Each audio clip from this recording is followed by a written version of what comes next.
লালু ভাই, এটা আপনি কার কাছে নিয়ে এলেন? ওনারে চিনস না তুই? উনি অনেক বড় তান্ত্রিক। এই দেশে ওনার লক্ষ লক্ষ মুরিদ। উনি নতুন একটা বই লিখছে। বইয়ের নাম শয়তান ধরার গর্জন। যেই বই পইরা নতুন কইরা লাখ লাখ মানুষ তান্ত্রিক হইতাছে। কিন্তু লালু ভাই, আশেপাশে তো কোনো তান্ত্রিক বা মুরিদ দেখতেছি না। আরে ওগুলা তো সব ফেসবুক আর টিকটকে। বাবা, সঞ্জনা নামের এক আত্মারে আমার ধরতে হইব বাবা। আপনি আমার সফল হওয়ার একটা উপায় দেন।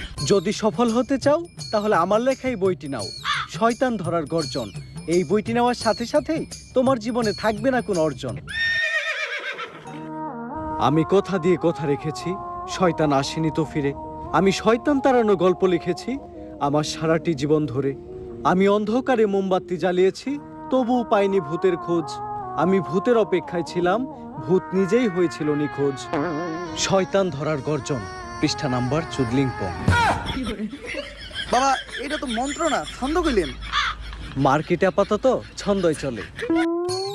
বাবা, বইটা একটা আমারও লাগবো। দাম কত এটার? মাত্র 1000 টাকা।